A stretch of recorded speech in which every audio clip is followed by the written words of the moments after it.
take any wing out of its bag and feel the top. Then feel the bottom. And you'll notice that the fabrics are a little bit different.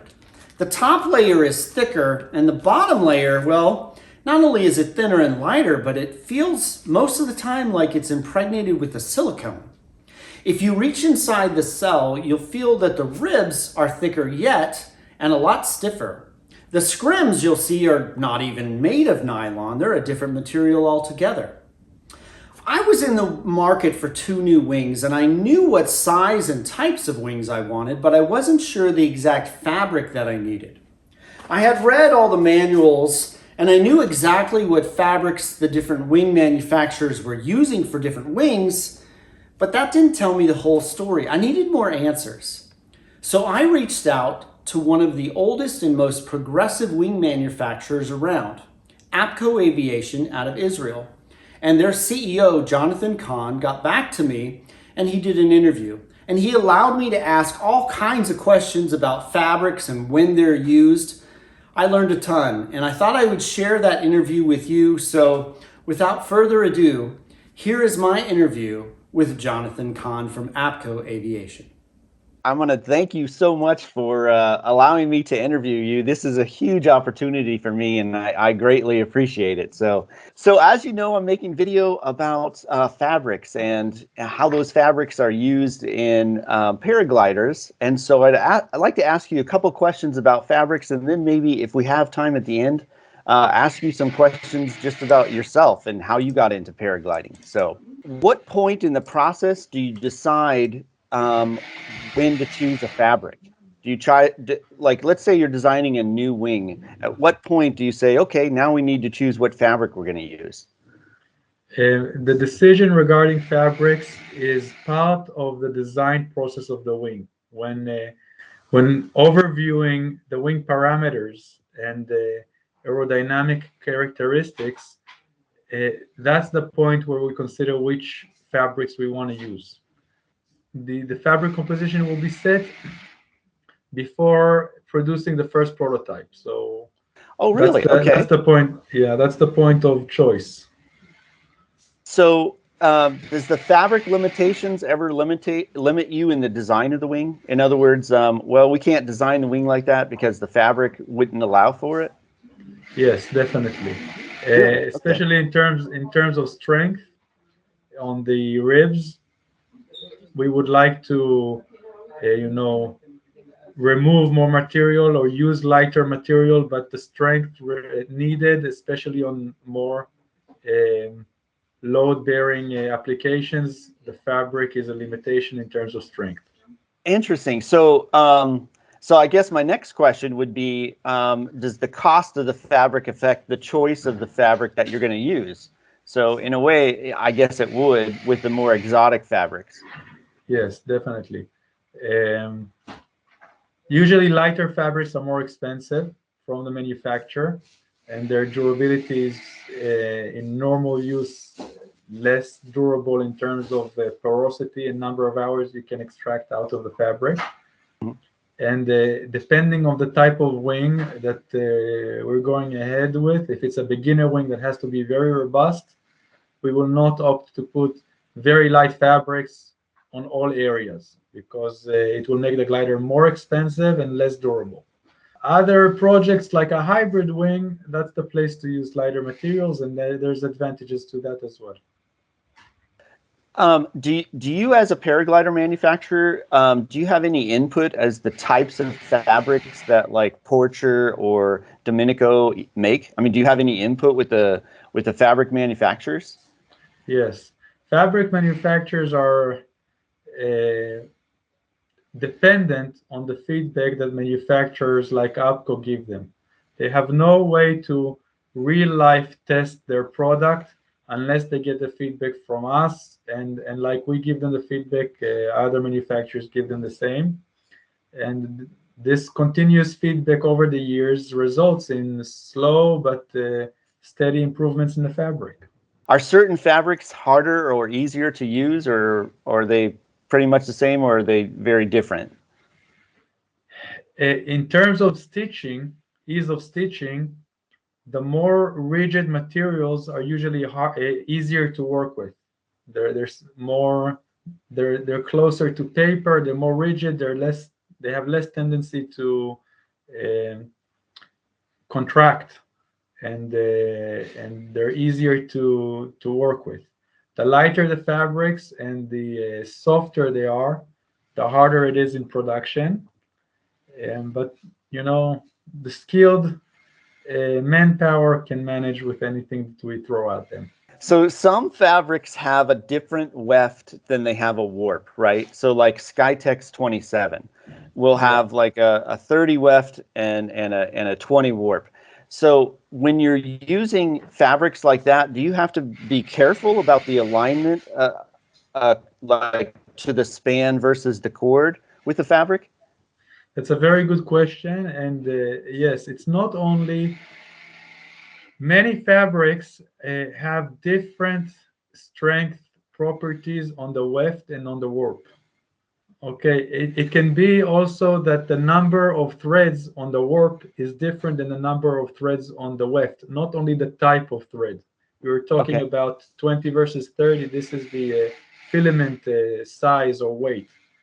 But a lot of fabrics have a different thread count on warp versus weft, and we as the manufacturer have to be acquainted and familiar with this characteristic, which is a standard characteristic of strength on weft and strength on warp. And when we cut the pieces, there is always a higher direction of load on one direction than over the other direction, and we have to take that into consideration when cutting the pieces. Obviously, the most straightforward example would be when cutting the ribs of the profile of the canopy of the glider. On the cord-wise direction, there is much less load than on 90 degrees than the cord. That's the direction of the lines. Okay. The direction of the lift, for example. So we will have to align the ribs so the direction of the lines and direction of the lift is in the strong side of the fabric.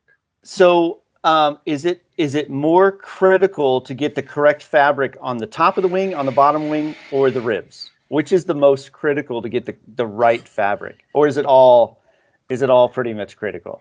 It is all pretty much critical. I would say that the bottom surface is the less critical out of the three.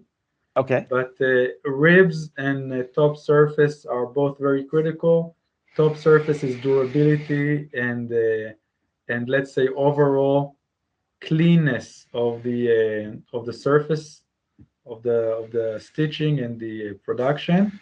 And ribs is strength. You don't want to play around with that, because if you have a strength issue on the ribs, you can find yourself flying with only the lines. That's never a good situation. Yeah. That's true. How often when you design a wing do you change the fabric choice after you test it? So has that ever happened? It does happen from time to time. We rely on manufacturers of fabric, and these manufacturers sometimes come and go over the years, or they have some production issues, like real world situations sometimes dictate. And it's possible to replace one fabric with another fabric. There is a short procedure versus the certification facility in case the wing is certified. As long as the fabrics are with the same technical specifications, it's possible. Do you mind if I ask you just some personal questions about your own flying experience? No problem. So how did you get involved in paragliding? Or do you do more paragliding or paramotoring or powered parachute? What's your sport of choice? First of all, I'm a second generation at Apco Aviation. My father has started this company over 40 years ago. So I'm around this sport since I was a baby, coming and going. And I was always drawn to everything that flies, playing with model airplanes when I was a kid, and then starting to fly and so on. I do all three sports: powered parachutes, paramotoring, and paragliding. To be honest, I enjoy paragliding the most. It has the most the biggest amount of challenge in it, in really getting out the most out of your machine, and utilizing the elements and the surroundings and nature, and looking at the wind and the trees and the sun, and trying to understand what's going on around you. That always excites me. And when you have to save a flight from a very low altitude, the adrenaline and the feeling of satisfaction is unmatched. But I do more paramotoring than I do paragliding. It's much more accessible for me. Yeah. And when I try to fly as much as possible, but like anybody else, I have a day job and an office, and I have to be here sometimes. So What is something cool about APCO that the average pilot wouldn't know? something cool about APCO.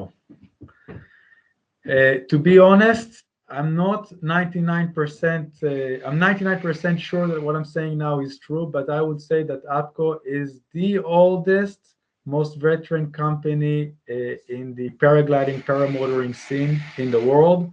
Probably Really? made the biggest amount overall of wings and parachutes, reserve parachutes from all the companies. If you look at the last 40 years, and it's the only company that throughout its whole history never went bankrupt or exchanged hands or ownership, and is a rock in the scene of our sport.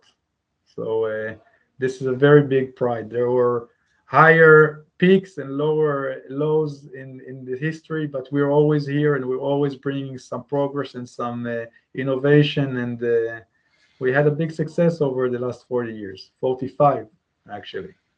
How has COVID affected the paragliding industry? Has it, some manufacturers, it's really slowed down, but you guys do your own in-house manufacturing and don't have to worry about them shutting down in Vietnam or whatever. So, but in general, how has it affected APCO, and has it affected your lead times on wings, or have you guys been fairly, um, uh, able to keep up with production, or what's Yeah, been the effect with you guys? I understand the question. The answer is it did a lot of good to the sport and a lot of good to APCO in terms of growth to the sport.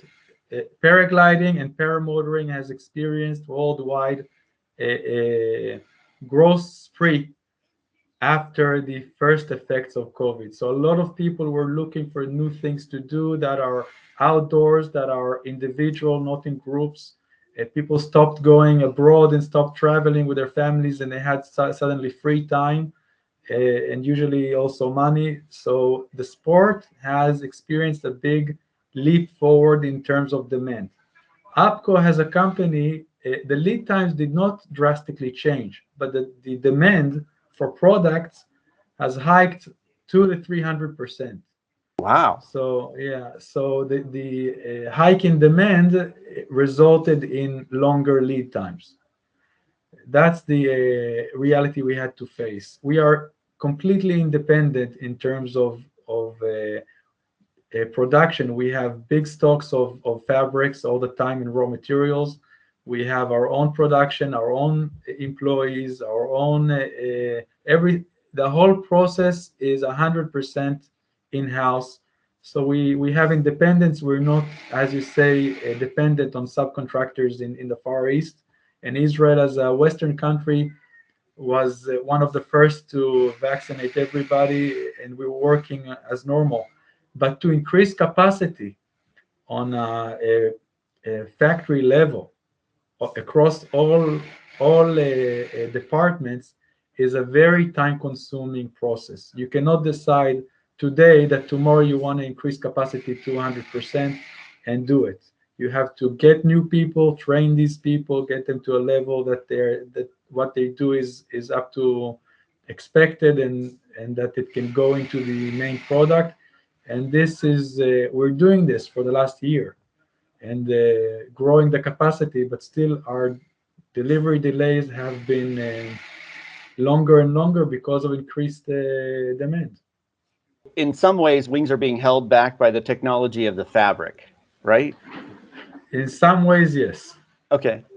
So are you guys pursuing different types of exotic fabrics like a graphene fabric, or will we not see that kind of stuff in the near future? After the interview, Jonathan reached out to me and he asked that I hold the response for that particular question. And so out of respect for him, I'm going to, but I will tell you this. If you haven't looked at Apco Aviation lately, you might want to look again. What their R&D department is doing is absolutely amazing, and I expect to see some really, really good products out of them in the near future. In fact, after this interview, I immediately bought a wing from Apco, and it's a wing that I've not flown before. I don't know anybody who has. I've seen zero reviews about it. And I bought it based upon his answers to some of these questions, as well as the materials that they're using to build the wing out of. I'm going to give a future review of that wing coming up in another video. In the meantime, you'll notice that the interview was done in a hotel. And the reason it was is because I was on my way to Florida to meet one of the guys with the biggest hearts in all of paramotoring, a guy named John Ripa. He goes by the name of Ripman Ryden. If you haven't met him yet, you probably will if you just go to a fly-in. Anyway, Ripman and I decided to fly out in the Florida Keys, and the rest of the video is basically that flight. It was truly epic until the landing, in which John ran into a tree, and well, we had to spend the time on top of my car trying to get the wing out of the tree. Anyway, I hope you liked the video. Coming up on the 31st at night, we're going to be giving away these props for everybody who sent in a pair of socks. So be on the lookout for that video. It'll be January 31st, 2022, sometime at night after I had gone to the P.O. box to make sure that we've got all the sock entries. So thanks again for watching. My name is Chris, and my channel is My Dog is Choking.